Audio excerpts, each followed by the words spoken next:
The Adventures of Ozzie and Harriet, presenting America's favorite young couple, Ozzie Nelson and Harriet Hilliard. And now let's see what's going on in the Nelson family. What are you writing, dear? Just a letter. Is it a secret?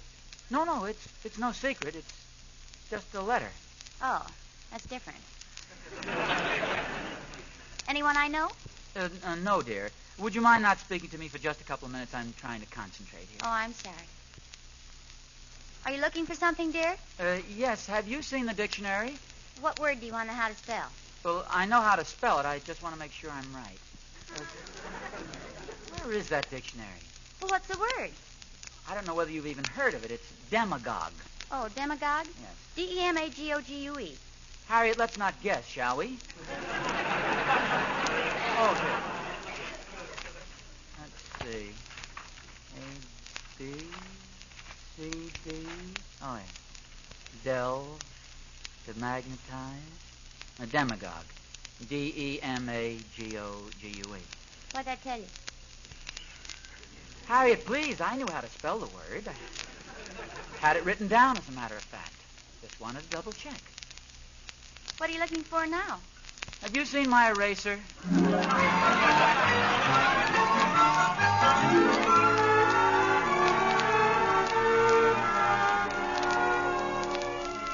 That's what happened 2 nights ago. And that brings us right up to date. Now, let's see. Where were we? Oh, yes. They're at breakfast, and Harriet says... Ozzie, I wish you'd put down that paper and drink your coffee. Just a minute, dear. I just wanted... Oh. Say, Harriet. Yes, dear? Listen to this. I just happened to stumble across it here in letters to the editor. Would you care to hear it? Your coffee's getting cold. Dear sir, recent surveys show that an alarming number of voters are shirking their duties by failing to register for the coming elections. This is indeed... Good morning, Mother. Good morning, dear. Good morning, Ricky. Sit down, will you, Ricky? There's something here I want to read to your mother. Dear sirs, recent surveys have... Ricky, do you have to crunch on that toast this very minute? I'm trying to read something to your mother.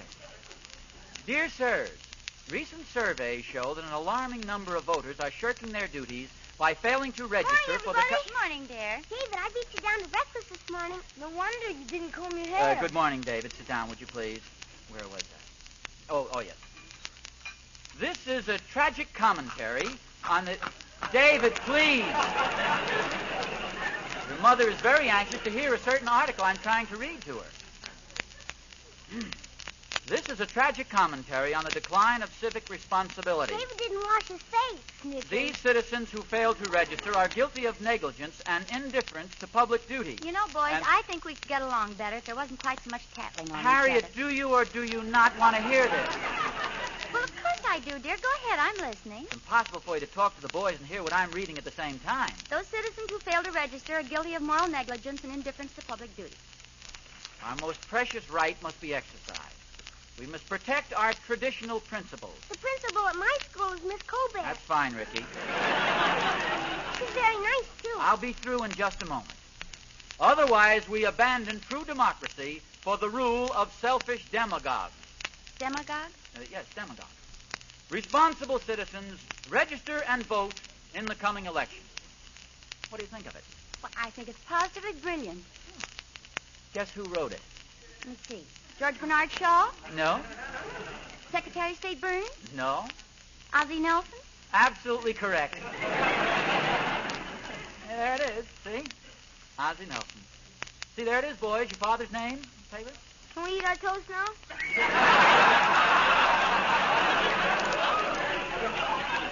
Is that all the impression it makes when I get my name in the paper? Is that good? You know that Cocker Spaniel of Will Thornberry?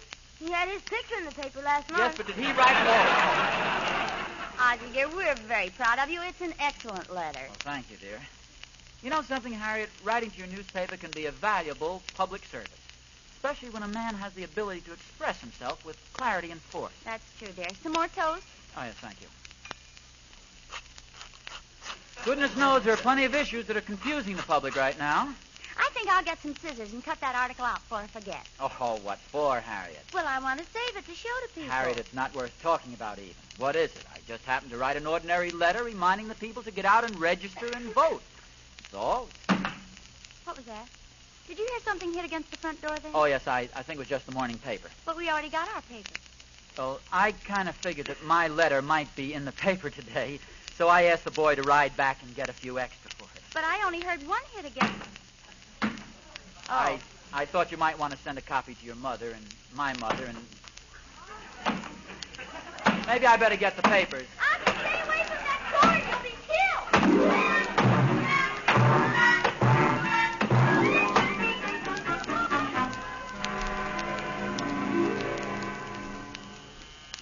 Ozzie, I think somebody's at the front door. I'm answering it now, dear. Oh, good morning. Good morning indeed, sir. Have I the privilege of addressing Mr. Ozzie Nelson? That's right. It is a privilege to meet you, sir. My name is Pennyfeather. Pennymore Pennyfeather. Here's my card. Well, thank you. Ah, I see you're chairman of the Citizens Political Pressure Committee. I have that privilege, Mr. Nelson. I had the privilege of reading your letter in this morning's paper, and I want to tell you, sir, I consider it a privilege to meet you in person. Well, thank you. May I have the privilege of coming in? It's a privilege. Please do, yes. First of all, Mr. Nelson, a word about our organization. We are just average citizens. The man in the street, the woman in the house, the group in the Gallup poll marked doesn't know. Oh. For a long time, we've been called the vote that's gotten out. And frankly, Mr. Nelson, we are just fed up with being wielded. Yes, but politically speaking, what's your direction? In these times, who knows? We just put pressure on everybody. But first of all, sir, allow me to congratulate you on the letter you sent to the paper. Oh, it was nothing. Your inspiration. Have a seat. Clear, concise thinking. Magnificently presented. Take the one with the cushion. Thank you. Very comfortable indeed, sir. Mr. Nelson, I might as well get right down to business. At our committee meeting this afternoon, your letter to the editor was read, and it was suggested that I pay you a visit and get to know you a little better. Well, I don't quite understand. Clumsy of me, of course, you're wondering.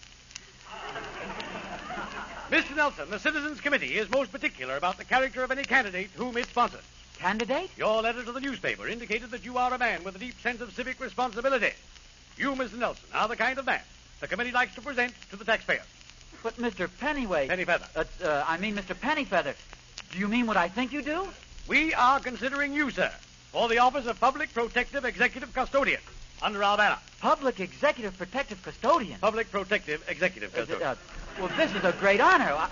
I don't know what to say. Your name was only suggested, you understand. Yes. I was appointed to see you and decide if you were, sort of look you over, if you don't mind. Not at all. Thank you.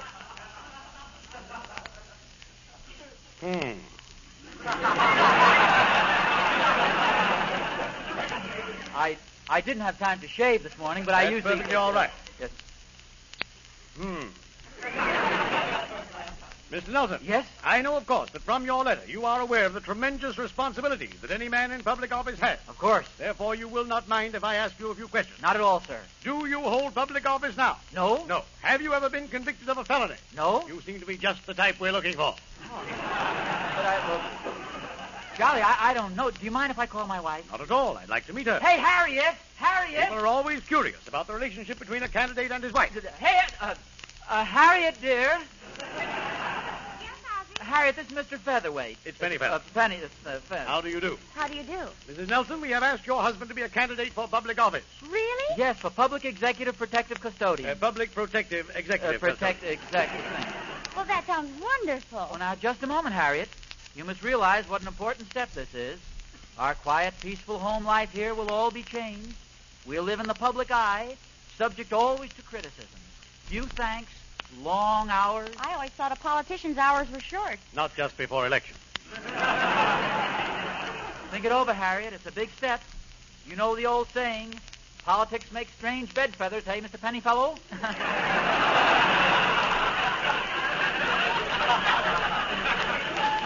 Well, what do you say, dear? It's Pennyfeather. Oh, why, certainly, Ozzie. I think it's a great honor. Oh. Harriet, take me by the hand, dear. We accept the nomination, Mr. Penny Pincher. Pennyfeather. Pennyfeather. And the Citizens Committee is proud to endorse a man of your caliber. I shall do my best to deserve your confidence. With that attitude, you cannot fail. I am inexperienced, but I promise you sincerity and honest effort. That's the kind of man we need in office. And Take it easy, fellas. You're both on the same side. Well, goodbye, Mr. Public Executive Protective Custodian. Or is it Protective Executive? Oh, well. Goodbye. Goodbye, Mr. Pennyfeather. It's Pennyfeather. Oh, yes. Goodbye.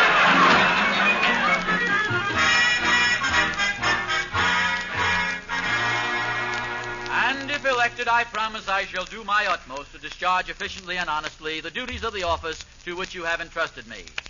Harriet, I'm not through yet. Oh, I'm sorry. Go ahead, dear. I pledge myself to the service of the people. I pledge every bone and muscle in my body, every hair on my head, every drop of blood in my veins. Ozzie, isn't that a little bit strong? Well, you got to impress him with your sincerity. Well, I know, dear, but do you have to bleed on him? Well, maybe just the bone, muscle, and hair would be enough. And may I Go add, ahead, dear. I want to find out about lunch. it is every citizen's duty to register Gloria! and vote for the candidate of his choice. Gloria! Can you call me, Mrs. Nelson? And keep out the irresponsible charlatan and worthless demagogue. I didn't ask to come in. Somebody called me.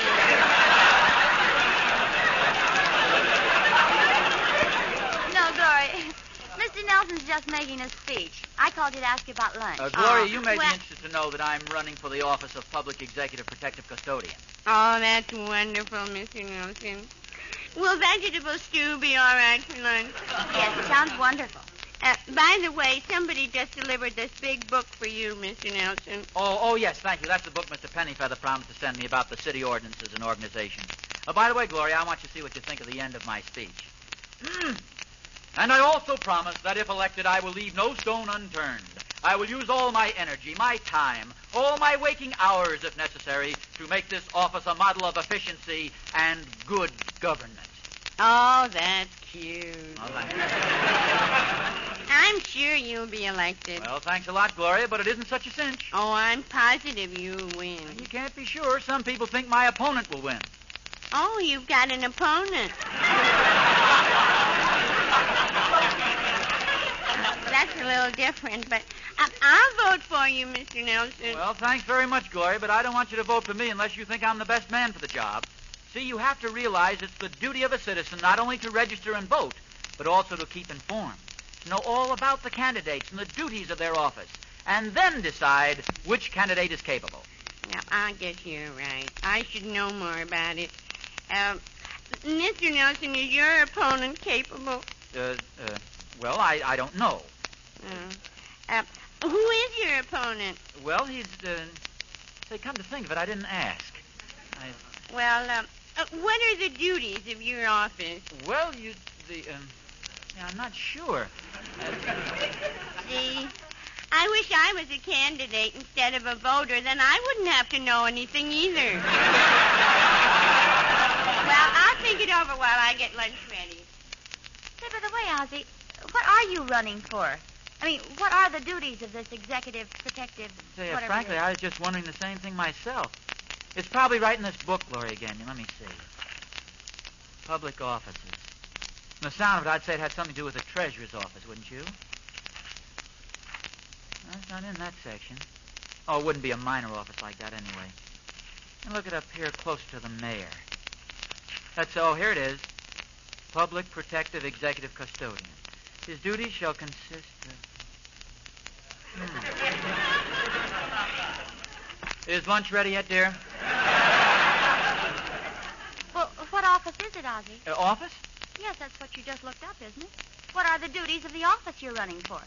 Harriet, the particular duties of the office aren't important. After all... I know, dear, but what are the duties? Well, it doesn't matter much what a man does. It's the fact he's in public service, that he's doing his best for the people. Ozzie, what are you running for? Dog catcher. Dog catcher? Well, head dog catcher. Well, come on, Ozzie. Let's eat lunch.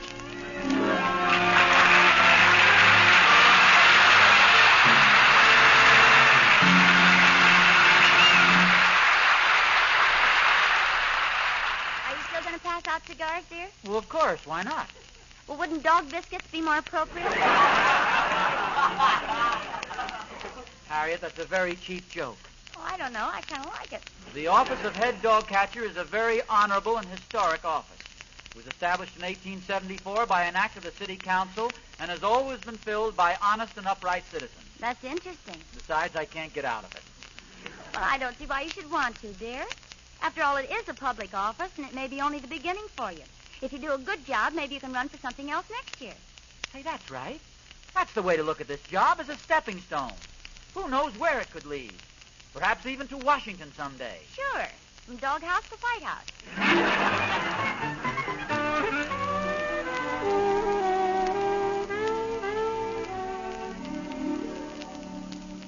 Well, hello, boys. Hi, Pop. Hi, Pop. What happened, fellas? Something go wrong in school? Tell him, David. Might as well tell you, Pop. Ever since you started to run for dog catcher, all the kids we know with dogs won't speak to us. Oh, so that's it. Not only that, Will Thornberry's Cocker Spaniel won't speak to us either.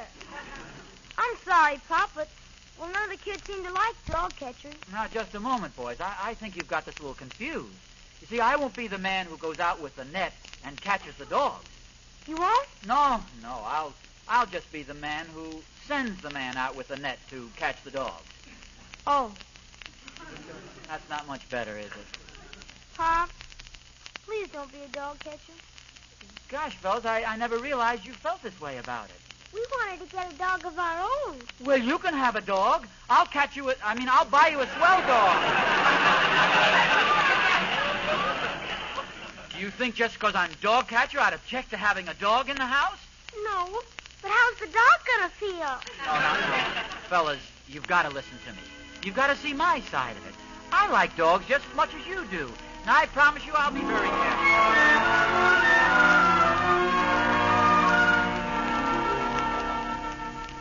Hello, Mr. Nelson. Oh, hello, Emmy Lou. Mr. Nelson, I ran over as soon as I saw you come out of the house. I heard the news, and I want to tell you that I'm very proud of you. Oh, thank you, Emmy Lou. What an honor it is for me to live next door to you. Oh, you're exaggerating. Oh, no, I'm not. I can't help thinking how proud I'll be someday when a mad dog gets loose on Main Street and people's lives are in danger until you come along, dash in, and capture him with your bare hands.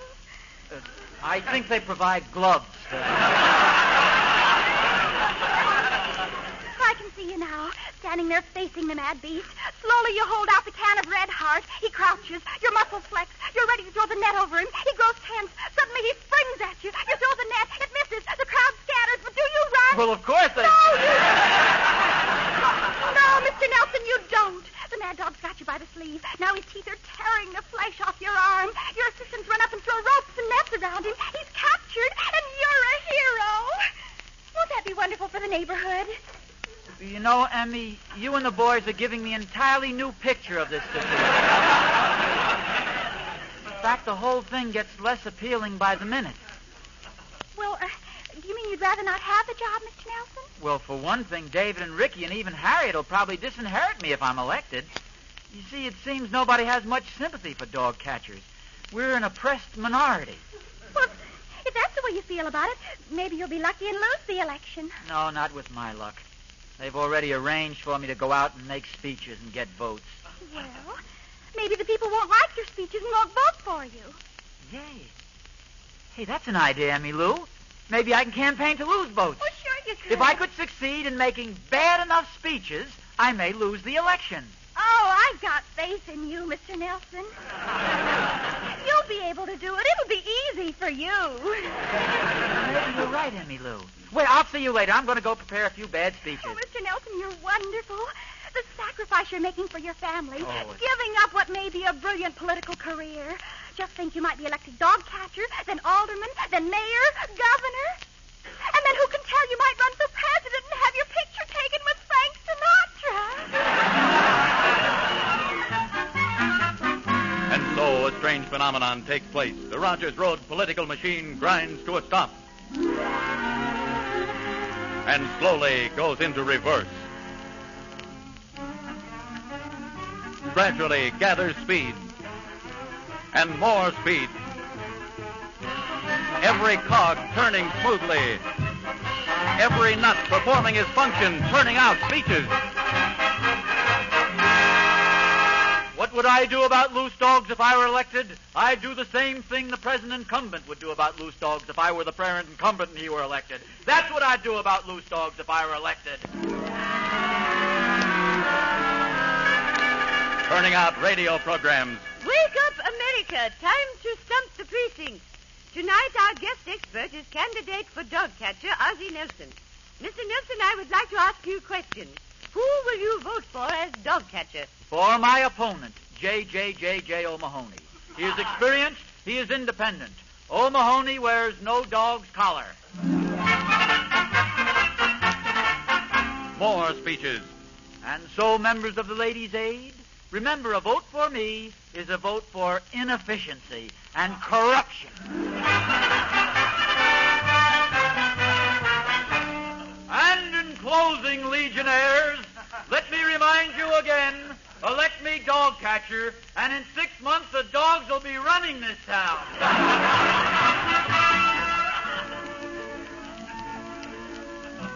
So I say to you, daughters of Carrie Gibson, go to the polls tomorrow and vote for my opponent, J. O'Mahony.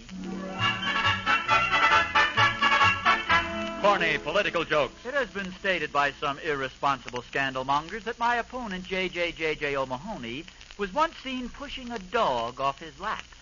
This is an unmitigated, scandalous untruth. That was no dog. That was his wife. Grinding out dreams of handbills and billboards.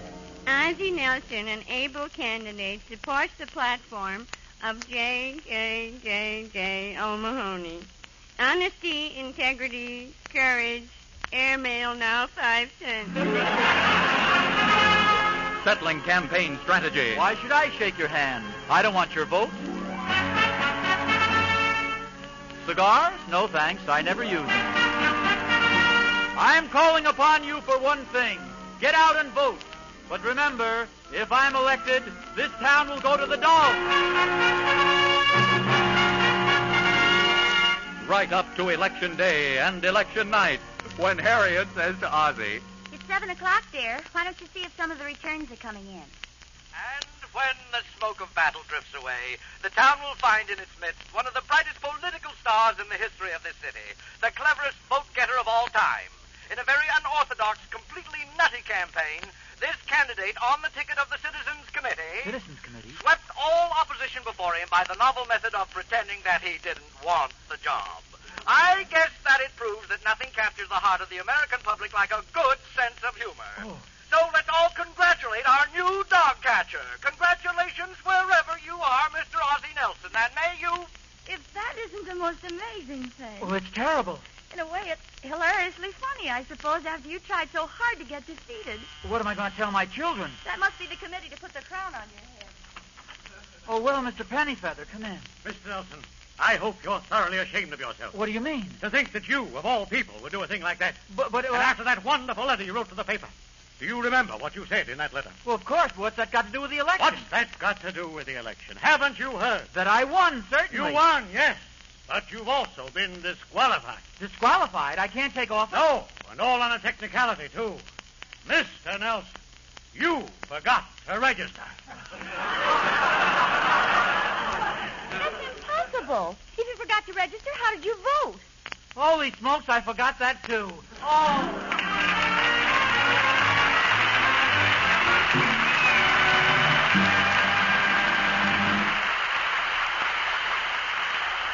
You've been listening to the adventures of Ozzie and Harriet.